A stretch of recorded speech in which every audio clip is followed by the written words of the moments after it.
good evening, my friends. Today I want to share just something that's on my mind that I'm thinking about and just share with you. And I have a lot that I'd like to say, and there's a lot in this passage, but I'm going to focus on one part of it. In 1 Corinthians 9:16, he says, "Though I preach the gospel, I have nothing to glory of, for necessity is laid upon me. Yes, woe is unto me if I preach not the gospel." And, you know, woe unto me. What's that word woe in the Greek? Oh yeah. Uahi. Woe. An exclamation of grief. Alas, woe. Perfect. It is what it is. Woe.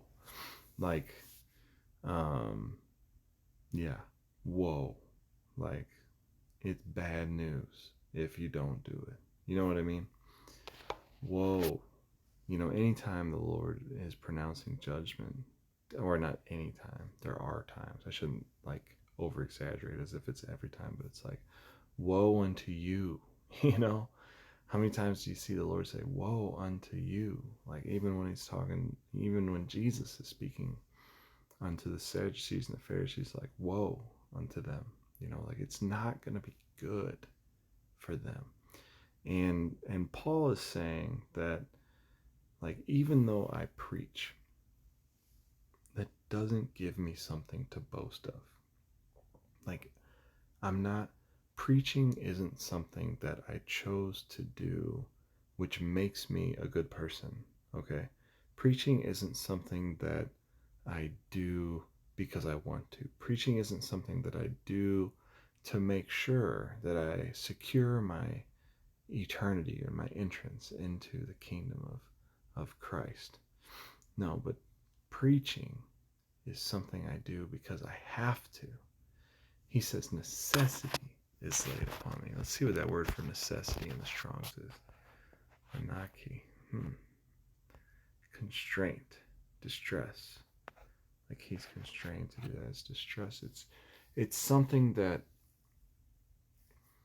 like, okay, if Paul experienced hard times, got stoned, got beaten, and got, uh, shipwrecked, if people tried to kill him and his own natives tried to kill him and all those things, then the discouragement that would come from those things, which he experienced all those things, by the way, that would, if he had a choice, he would stop preaching, right?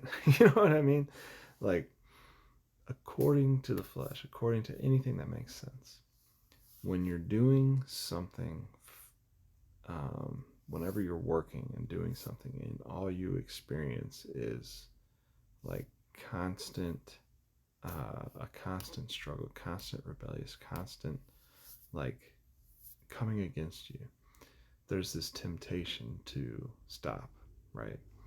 And even in life, this is kind of something that separates people who are successful from unsuccessful people. Is like, no matter what the adversity is, successful people will keep going. But in this instance, it's not just about success. It's not just about perseverance. It's more than that. It's more.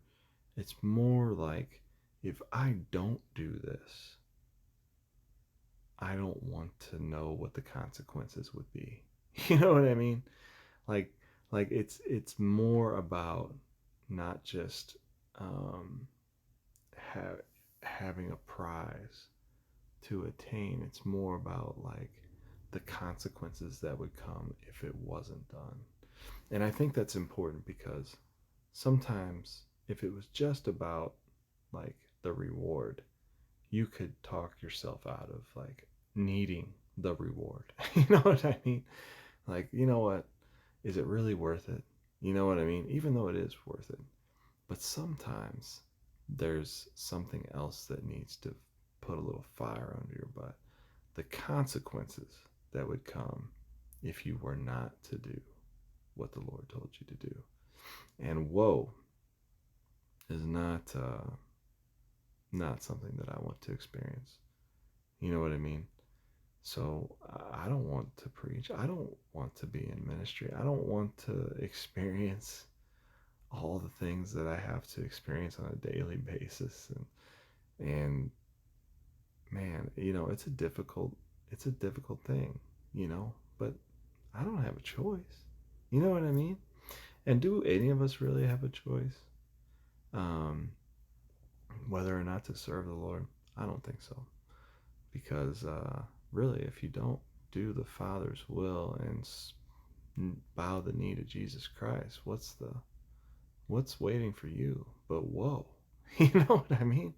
So I just wanted to share that today. My thoughts on, you know what? I think sometimes it's good to have this perspective, to know, like, hey, woe unto me if I don't do this.